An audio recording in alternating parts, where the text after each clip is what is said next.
Hola, amigos de Nuestro Tiempo con Nuris Paulino, qué bueno que están con nosotros en la entrega del día de hoy. Suscríbase a nuestro canal, compártalo, dele me gusta, active la campanita, pero sobre todo haga sus comentarios porque en Nuestro Tiempo con Nuris Paulino su opinión es importante.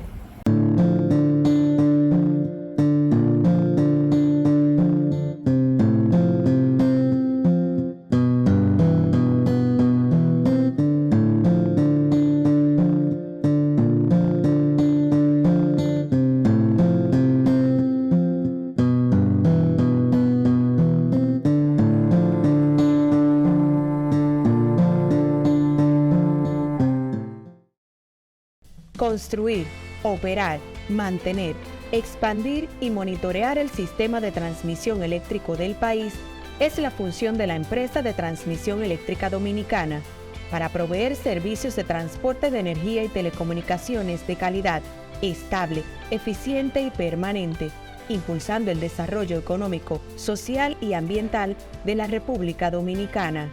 Seguimos trabajando para unir el país con energía. Empresa de Transmisión Eléctrica Dominicana, ETED, uniendo el país con energía. En el día de hoy el programa cuenta con la presencia del doctor Julio César Herrero. Se trata de un catedrático de la Universidad Camilo José Cela, español.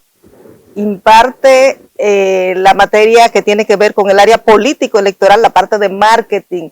Julio César es un periodista de mucha experiencia, pero además fue decano de la parte de comunicación de esa universidad y hoy también se desenvuelve como conductor de La Linterna, uno de los principales programas radiales que se escuchan en su país. Julio César, bienvenido. Bueno, señores, ustedes saben cómo son los españoles, directo. Vamos, Julio César. Cuando hablamos de la parte de comunicación política, un aspecto muy interesante e importante, sobre todo en nuestro país, que es bastante politizado, nos gustaría que tú nos expliques si es posible hacer política sin la comunicación política. No hay forma de hacer política sin tener en cuenta la comunicación, pero la razón es muy sencilla. Las cosas son para la gente, para la ciudadanía, cuando se conocen. Si no se conocen, no tienen sentido, no pueden acceder a ellas. Si no se conocen las cosas, es como si no existieran, al menos en términos políticos. La idea de la política es las propuestas para mejorar la vida de la gente, pero hay que contarlas. La gente tiene que saber que existen y que se ejecutan, que se llevan adelante, y si no es posible, cuáles son las razones. Y cuando estamos hablando de todo esto, no estamos hablando más que de comunicación. Lo que no se cuenta en política no existe. No se puede pretender un rédito electoral de algo que la ciudadanía ignora. Perfectamente. Eso decía Morató, que hoy en día es imposible hacer política sin la comunicación política. Pero ¿cuáles son esos principales desafíos que tiene hoy la comunicación política? Porque estamos en un mundo que va cambiando, la tecnología ha penetrado profundamente en el quehacer de la comunicación y ha transformado totalmente la vida de los profesionales de la comunicación. Entonces, nos gustaría que nos explique cuáles serían esos principales desafíos en materia de comunicación política que tienen los partidos y los políticos. Hay desafíos que abordar desde diferentes ámbitos. Los partidos y los políticos tienen sus propios desafíos, los periodistas tienen o tenemos otros desafíos y la ciudadanía también tiene sus propios desafíos. Los partidos políticos y los candidatos, o los políticos en concreto, tienen que conocer y deben ya asumir, y entiendo que es así, que hoy la manera de comunicarse con los ciudadanos ha cambiado. Ha cambiado, de hecho, desde hace ya bastante tiempo, pero sigue en permanente cambio. La irrupción hace ya unos años de las nuevas tecnologías, en cierto modo, condiciona la manera de contar las cosas. La manera también de relacionarse los ciudadanos con la política, con la cosa pública.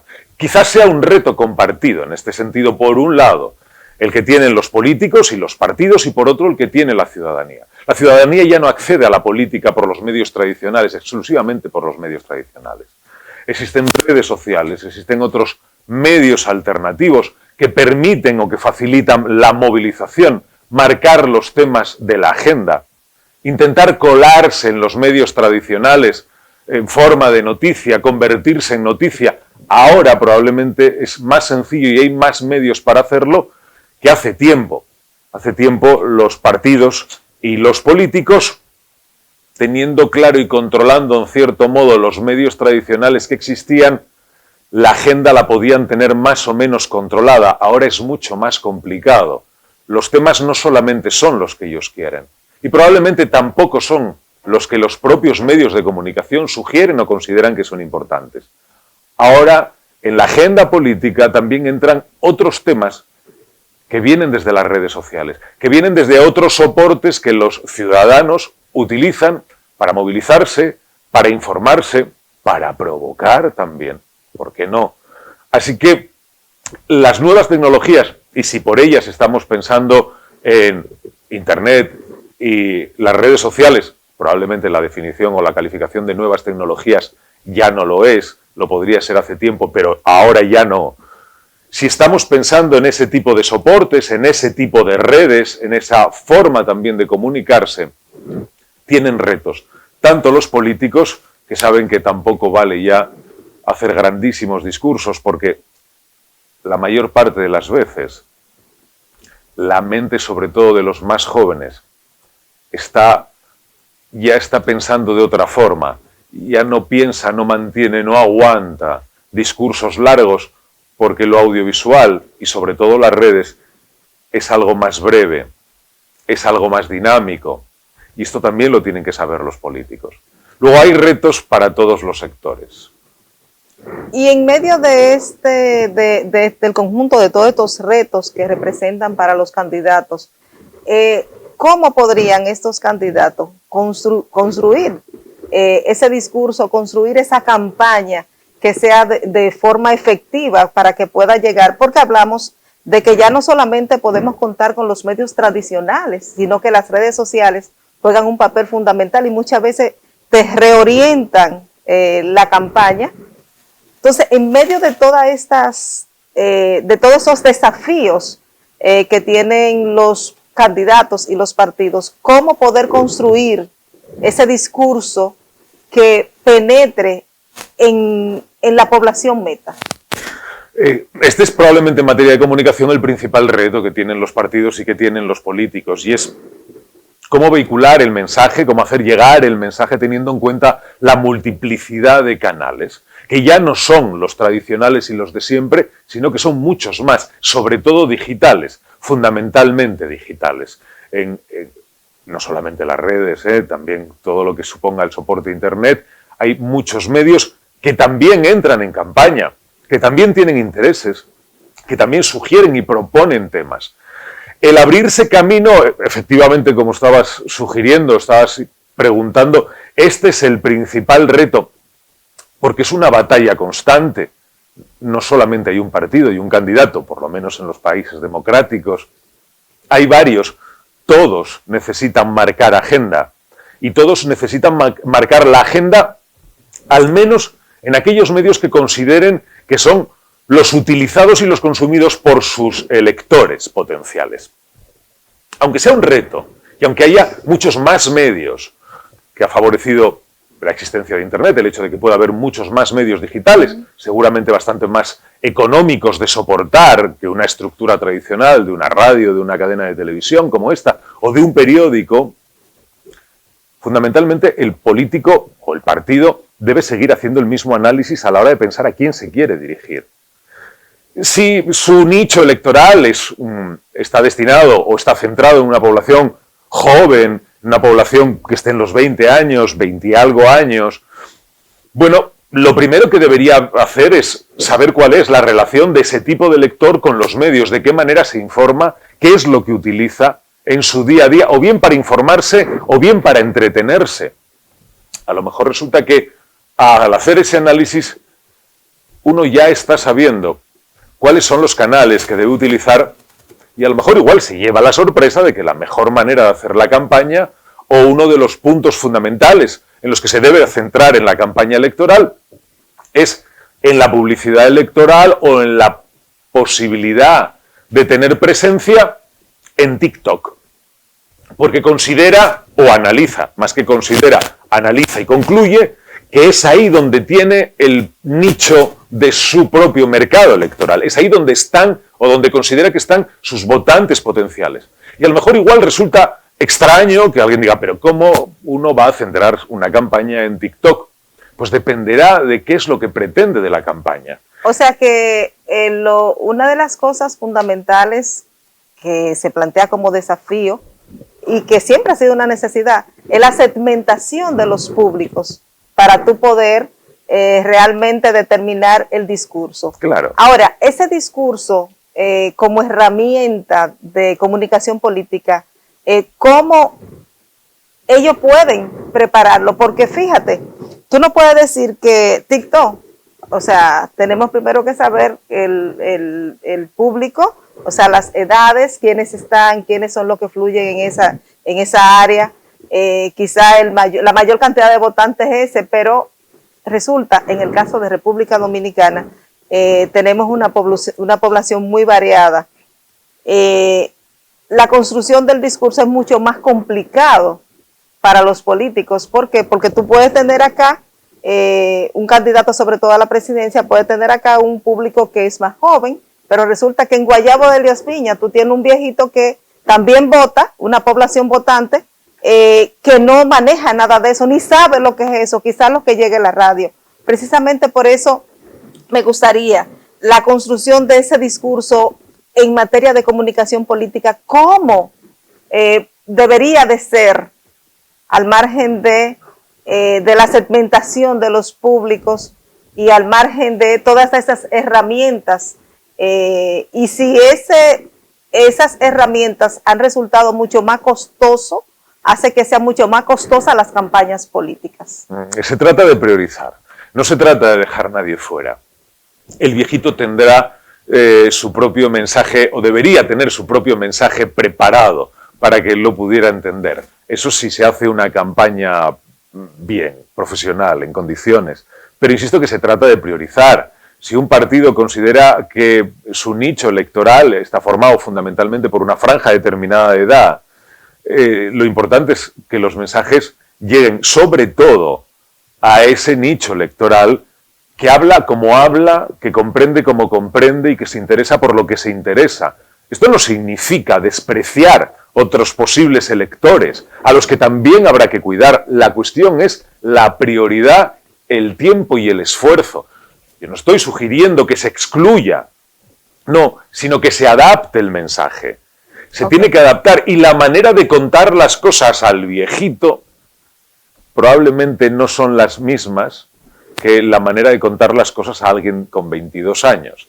Y la manera de, incluso probablemente no solamente sea la forma de contar las cosas, es que probablemente lo que le interesa al viejito tampoco es lo mismo que le interesa al de 22 años. Pero eso no significa que el partido o el político deba ignorar un fragmento o una porción, una parte de la población. Probablemente no debería hacerlo. Ahora bien, hay casos de partidos que se dirigen a una parte muy concreta de la población y el resto no les da importancia, y sin embargo hay ejemplos de partidos que lo han hecho y han conseguido muy buenos resultados electorales. La manera de contarlo, decía, aun siendo el mismo tema, no se cuenta de la misma forma cuando uno se dirige a un público más bien joven, digitalmente avanzado, alfabéticamente competente, que alguien que tenga más edad, que no se maneje con la tecnología, que no esté capacitado para el manejo de las redes. Pero estamos hablando del mismo mensaje. La manera es cómo se cuenta. Esta es la cuestión. ¿Cómo se llega? Es fundamental la manera de cómo tú vas a llegar al público. Eso es determinante. Ahora me gustaría hablar un poquito de, como tenemos poco tiempo, como aprovechar los sindicatos que aprovechan, llaman a una convocatoria de prensa para una actividad o para anunciar algo y luego que ven todos estos medios de comunicación quieren aprovecharlo al máximo. Y eso me pasa a mí contigo, Julio César.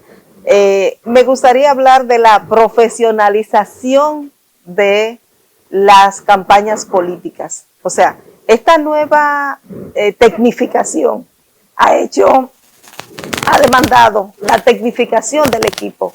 ¿Eso es favorable o simplemente lo que viene es a hacer mucho más costosa la campaña política, desde tu óptica como especialista de la comunicación?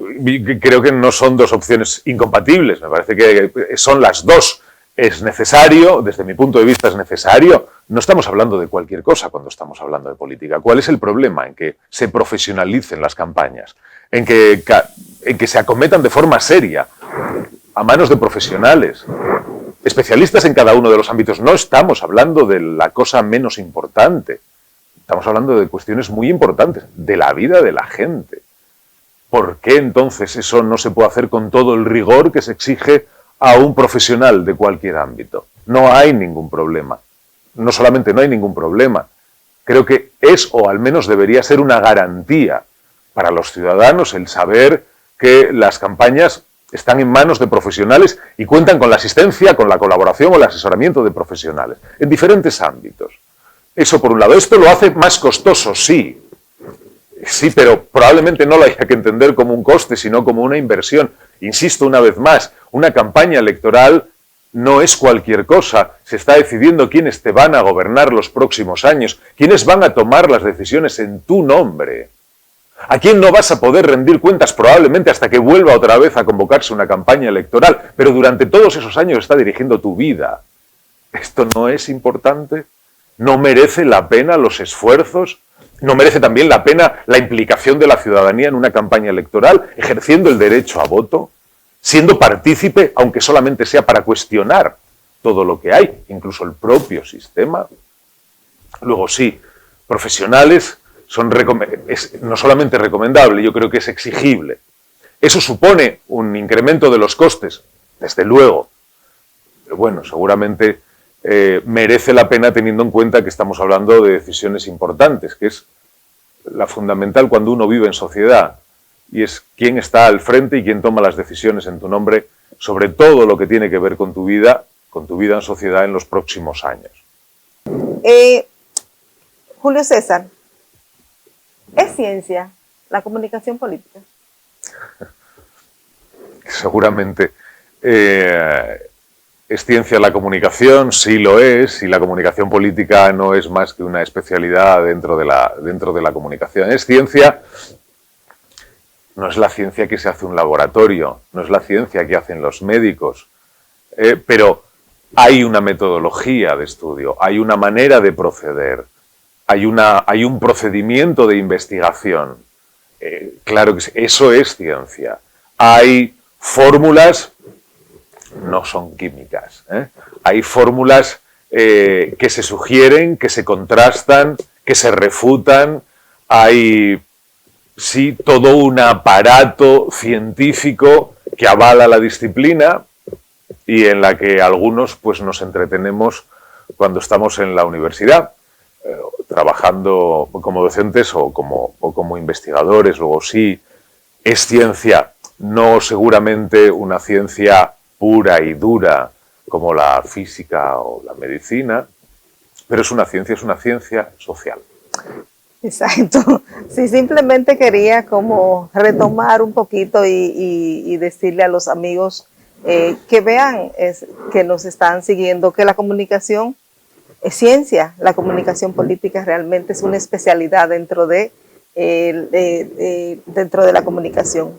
Era como para como llevarlo al tema político electoral, pero me encantaría retomar lo que estábamos hablando cuando fuimos a la pausa, hablando de la especialización de la comunicación política, cómo ha implicado esto en que se hagan mejores propuestas en materia de comunicación y que dejemos la práctica de los políticos que anteriormente, bueno, decían, vamos a hacer un encuentro, vamos a reunirnos el compadre que era la persona más popular de tal pueblo era el que se responsabilizaba de hacer la campaña. Hoy en día esto está ya ha mejorado y ha perfeccionado la comunicación política, pero también esa profesionalización de la comunicación política ha afectado los productos que se llevan, que se venden, esas imágenes de personas que quizás no tienen la capacidad para poder, por ejemplo, legislar, en el caso del Congreso Nacional de nuestro país. Esa profesionalización y los altos costos de la política no han provocado que ahora en los órganos del Estado llevemos personas que simplemente sean negociantes y que tienen capacidad económica para poder comprar las voluntades de la gente y no tienen nada que ofrecer y trabajar realmente por el bien común? Es un riesgo, pero no creo que sea considerablemente distinto al que podía existir antes de que las campañas estuvieran profesionalizadas. La posibilidad del fraude, de la traición, del engaño por parte del político al ciudadano, en fin, esto ni es nuevo. No creo que una mayor profesionalización vaya a terminar con ello, y por la propia condición humana. Esto no tiene nada que ver ni con las tecnologías, ni con la profesionalización, ni nada tiene que ver con los principios, con los valores y seguramente con la decencia. La posibilidad de que alguien se deje comprar, o que alguien acepte presiones, o que alguien considere que por una suma importante de dinero uno puede llegar al poder en el ámbito que sea y después atender a sus propios intereses o devolver los favores de los compromisos que haya podido asumir. Esto no es nuevo y probablemente la tentación vaya a seguir estando ahí porque son algunas de las cosas negativas que tiene el poder mal entendido y el ejercicio del poder mal entendido. Y las ambiciones personales no se hacen test. Más que el voto, los políticos no pasan ningún tipo de test para ver si son gente decente o no. Esa decisión la toman los ciudadanos y a veces... Pero no estamos hablando del test para ver si son más decentes o no, sino como el que tiene, eso ha limitado la representatividad, no limita la representatividad en el sentido de que, por ejemplo, yo que no tengo para pagar los costes de una campaña tan alta, pero sí soy el líder de la comunidad, sí represento los intereses genuinos de esa comunidad, no puedo llegar, no puedo pagar esa campaña, no puedo, pero tú que no tienes, no tienes esa capacidad, ni conoces las necesidades reales, ni muchas veces, ni siquiera tiene propuesta, porque por ejemplo pasa en nuestro país que tenemos un Congreso con 190 legisladores y tú analizas y tú dices, bueno, una Cámara de Diputados, por ejemplo, con 190 legisladores, tenemos una Cámara, un Senado con 32 senadores, pero tú dices, ¿cuántas propuestas, cuántos proyectos han llevado? Mucha gente se pasa los 4 años y no ha presentado una propuesta. O sea que simplemente le ha servido ese espacio para ellos insertarse y poder aprobar o rechazar propuestas que le beneficien a ellos, pero no a la colectividad. En ese sentido es que me refiero. Que uno tenga recursos, o el partido tenga una mayor estructura, o el candidato tenga más posibilidad económica, luego también depende de la ley electoral, de la ley de financiación de los partidos en cada uno de los países. Esta consideración que estás haciendo no es válida necesariamente en todos los países. Hay algunos países que por mucho dinero que uno tenga, la ley controla la financiación de los políticos y de las campañas electorales, y la procedencia del dinero tiene que ser la que debe ser y está muy tasada, pero aún así entiendo cuál es la pregunta. El poder adquisitivo, la capacidad económica de alguien que no tiene propuestas, que no tiene ideas, que lo que tiene son recursos, y alguien que no tiene ese poder económico para hacer frente a una campaña electoral y poder optar a dirigir los destinos o el designio de una comunidad, que conoce perfectamente y para la que tiene propuestas. Entiendo que la pregunta va en este sentido. Pero yo creo que la buena noticia es que quizá este análisis era así y del todo cierto hace unos años. La presencia ahora, bueno, desde hace algunos años también, de nuevos medios a través de Internet, esto permite poder hacer frente a campañas electorales al menos. Seguramente no medirse en una situación de igual a igual con quien tiene recursos, que puede desarrollar un aparato propagandístico mucho mayor, pero la presencia o la utilización de las redes y de Internet permite iniciativas que no tienen por qué disponer de una gran capacidad económica o presupuestaria para poder colocarse en la agenda mediática, para poder lanzar a un candidato, para ser una alternativa o al menos para poder ser una opción. Hay algunos nuevos movimientos políticos que han ido surgiendo, al menos en mi país, y no solo en mi país. Pues hace 10 años, sin recursos, sin los recursos tradicionales de los partidos y de los candidatos, pero que han sabido utilizar, fundamentalmente con perfiles muy jóvenes, que han sabido utilizar los nuevos medios, las redes sociales, que las han podido utilizar para movilizar y con eso les ha permitido entrar en los medios tradicionales, convertirse en noticia, llamar la atención. Eso antes era mucho más complicado y ahora lo han hecho. Incluso tienen representación, en el caso de mi país, no solamente en el gobierno y en el Congreso de los Diputados, también en el ámbito europeo, en la Unión Europea han conseguido representación. Y llegaron a la política sin ningún recurso, con un buen conocimiento de las redes, eso sí, como elemento de movilización. Luego, y no estamos hablando de gente con una extraordinaria capacidad adquisitiva, ni probablemente contactos. Las posibilidades del crowdfunding, de conseguir dinero por el apoyo desinteresado de gente que confía en tu propuesta, en tus ideas o en tu programa. Esta manera de financiar alternativa a las tradicionales ha servido para que algunas formaciones y algunos líderes emergentes estén jugando ahora en la primera línea de la política. O sea, que tú dices que es posible a través de las redes sociales, utilizando la tecnología, tú poder realizar tu campaña y que eso no te afecte. Hay otros métodos que no son los que había antes. No es necesario contratar espacios propagandísticos en los canales tradicionales de televisión ni de radio. Lamento decirlo en esta casa, pero yo también trabajo para otra en España y esta es la realidad. No es ya necesario pagar esas sumas de dinero. Uno puede crear sus propios contenidos, los puede difundir a través de las redes. Tiene el mismo impacto. Ya lo veremos si lo tiene o no lo tiene. Pero Julio César, ¿tú crees que es posible en un país donde tenemos dificultades con las energías, aunque hemos avanzado en materia de, por ejemplo, de tecnología, de comunicación, somos uno de los países más avanzados, pero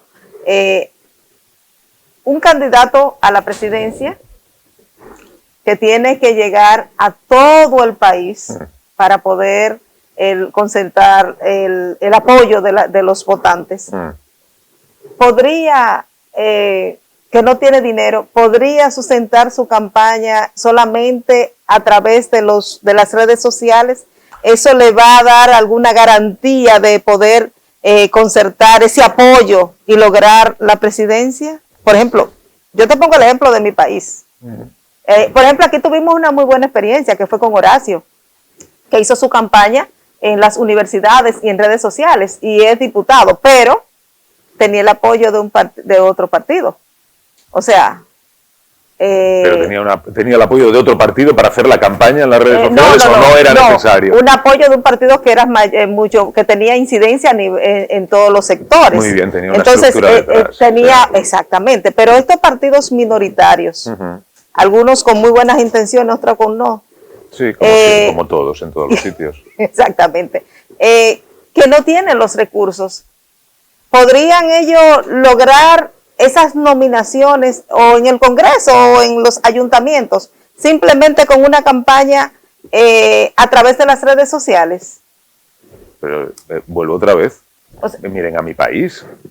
y sobre todo porque, por ejemplo, recuérdate que estamos hablando que se ha tecnificado la comunicación política, ya se ha profesionalizado la comunicación política y per se ya tú no puedes llevarle a la gente... ¿Pero quieres que hablemos de El Salvador?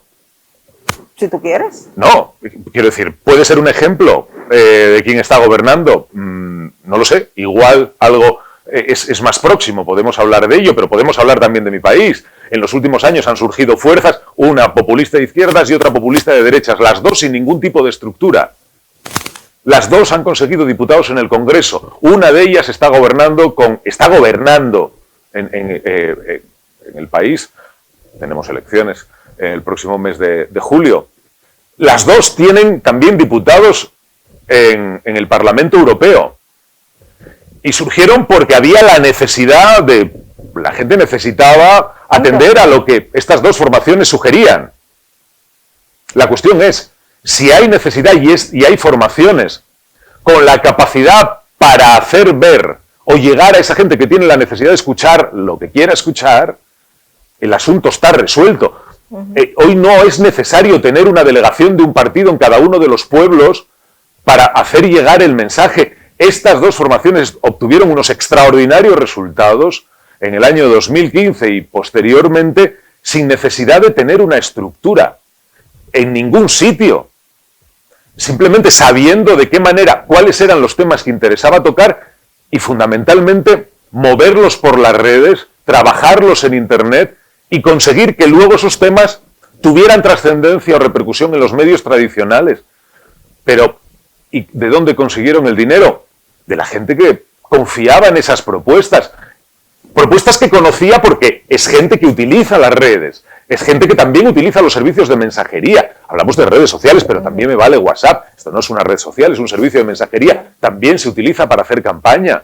La cuestión está en de qué manera yo me pongo en contacto con alguien que entiende que lo que yo planteo, lo que yo propongo es sensato, o de qué manera alguien entiende que lo que yo propongo es la solución al problema que él tiene. La manera de establecer esta comunicación no tiene ya por qué ser necesariamente a través de los medios tradicionales. Hay muchas formas más de llegar a esa gente. Esta es la cuestión. Yo puedo llegar a esa gente, que lo de la estructura del partido, que no es tan importante ya como podía serlo antes. Y vuelvo otra vez más. En el país acabamos de tener unas elecciones municipales y autonómicas o regionales. Vamos a tener unas generales. No hay una relación directa entre la estructura a mejor y mayor competente estructura de un partido, mejores resultados. A ver, es verdad que cuando uno está en todos los sitios y tiene responsables o delegados en todos los sitios, puede llegar mucho más allá. Pero es que, y con esto acabo, hay otra pregunta más. ¿Es sensato que alguien que empieza a entrar en política, su primera pretensión sea presidir la República? A lo mejor igual debería marcarse otros objetivos en el corto o en el medio plazo y una vez que ya consiga posicionarse y tener visibilidad, plantearse objetivos más ambiciosos. No sé, es solamente una idea. Sí, no, Julio César, realmente es súper interesante esta conversación contigo sobre el tema de la campaña política, el marketing político, pero aquí tenemos las limitaciones. Se nos acaba el tiempo, sí, es lo que pasa. Realmente, y creo, concuerdo contigo en el sentido de que hoy en día es posible hacer tu campaña sin tener gran cantidad de dinero, a pesar de la especialización de la comunicación política, pero concuerdo contigo en lo ideal, porque las realidades, cada país tiene sus realidades, tú tienes un voto consciente y hay otra persona que votan por una dádiva, votan porque le están saciando alguna necesidad en determinado momento. Pero ahí ya estamos hablando de otra cosa. Exacto, pero ahí estamos hablando de otra cosa. Cada país tiene sus realidades. De hecho, sería buenísimo que pudiéramos seguir conversando, sin embargo ya nos están haciendo la seña que el tiempo se nos acabó. Si quiere decir algo más, a mí solo me queda agradecer la presencia en marco de referencia y en nuestro tiempo con Nuris Paulino de Julio César Herrero, quien es catedrático de la Universidad Camilo José Cela, un experto en comunicación política y que está aquí en nuestro país, invitado por la Pontificia Universidad Católica Madre y Maestra, aportando sus conocimientos a los estudiantes de las distintas carreras, pero además participando en el marco de lo que tiene que ver con la semana más corta, que es el Festival de Cine que realizan los estudiantes de comunicación audiovisual de la Universidad Católica Madre y Maestra. Muchísimas gracias.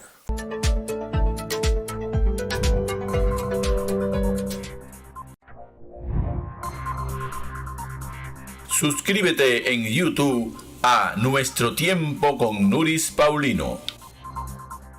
Un programa de noticias, comentarios, entrevistas y todos los temas de actualidad. Suscríbete a nuestro canal, dale me gusta y activa la campanita para que te lleguen las notificaciones. Nuestro Tiempo con Nuris Paulino. Construir, operar, mantener, expandir y monitorear el sistema de transmisión eléctrico del país es la función de la empresa de transmisión eléctrica dominicana para proveer servicios de transporte de energía y telecomunicaciones de calidad, estable, eficiente y permanente, impulsando el desarrollo económico, social y ambiental de la República Dominicana. Seguimos trabajando para unir el país con energía. Empresa de Transmisión Eléctrica Dominicana, ETED, uniendo el país con energía.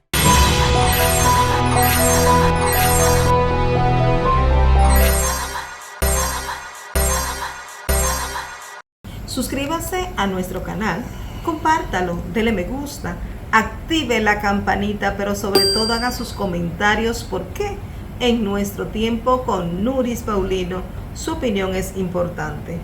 Muchísimas gracias por haber estado hoy en Nuestro Tiempo con Nuris Paulino. Y será pues hasta mañana cuando estaremos con otra entrega más.